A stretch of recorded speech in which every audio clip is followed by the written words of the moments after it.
Allah says, I have created you in different nations and different tribes. In other verses, He's saying different languages and different colors. لِتَعَارَفُوا, so you will know people, understand people, learn to live better with people. لِتَعَارَفُوا, not detest people, not hate people, not kill people.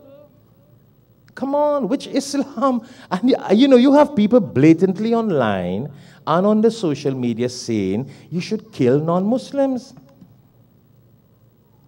And you should not work with non-Muslims. But the same idiots, they work for non-Muslims, make money with non-Muslims, do business with non-Muslims, travel with non-Muslims, sit in a plane with a non-Muslim pilot, do everything with non-Muslims. But when it comes to spreading the message of Islam, you should not associate with them. Which world are we living in? Why did the Prophet ﷺ set down those examples? And more than any one of us, he had the biggest oppression from kuffar and Jews and Christians around him. His own uncles, were his enemies. No, he didn't cut ties with them. He never gave up in giving them the message. It's they who wanted to kill him. It's they who chased him out. It's they. When he migrated from Mecca, my brothers and sisters go, Yawm al-Nabi just went by, everybody listening to the life of the Prophet, life of the Prophet, nobody follows it. When he migrated and they chased him out from Mecca, and he went to Medina, whom did he work with? The Jews and the Christians. And they worked together for the society and the community. Which prophet are we following? We only talk about him, but we don't follow him. You know why? Because we got a lot of crazy people who brainwash us. But you got to go back in the Quran. And you got to verify what these people are telling us.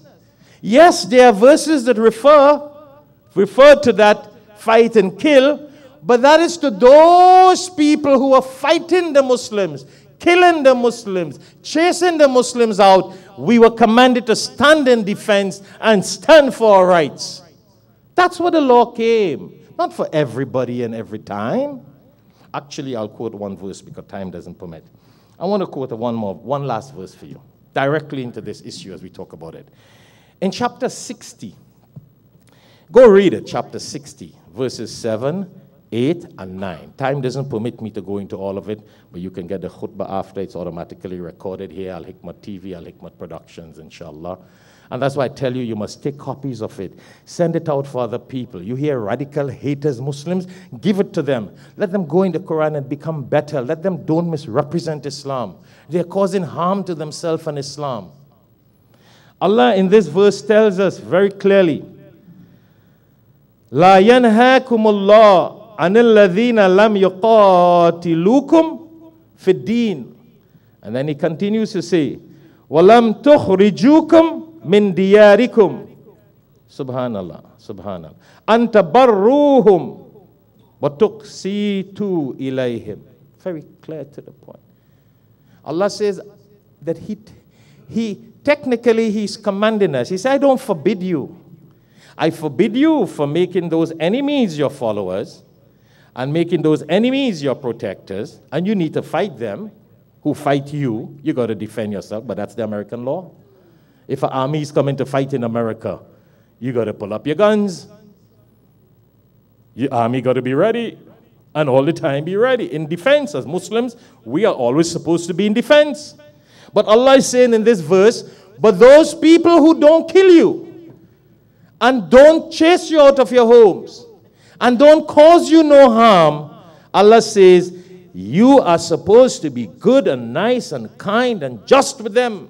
And then Allah says, Inna Allah yuhibbul muqsitin, because Allah loves people to be just. And He do not want us to be unjust to the people who are nice and kind and loving to us. Go check it out, chapter 60, verse 8. And then, I have to remind myself and you of another verse again in Surah Luqman. The kuffar, the mushrikeen, the disbelievers. Allah, this is Quran, this is no fabricated hadith. that some people get to use as evidence. That's why I'm trying to use Quran. I ain't giving you no hadith story. A lot of these haters and extremists, they quote hadith to defend themselves. And they bring a bunch of dhaif and weak hadith to defend their hateful extremism, criminalistic lifestyle, misrepresenting Islam.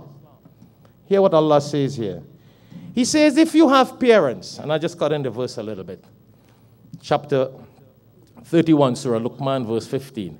If your parents tell you, when jahadaka ala tushrika bi ma laysa laka bi, ma laysa laka bi. If your parents strive to tell you to do things of shirk, wrong things, haram things, assign partners with Allah, فَلَا تُطِعْهُمَا. Allah says you don't follow them.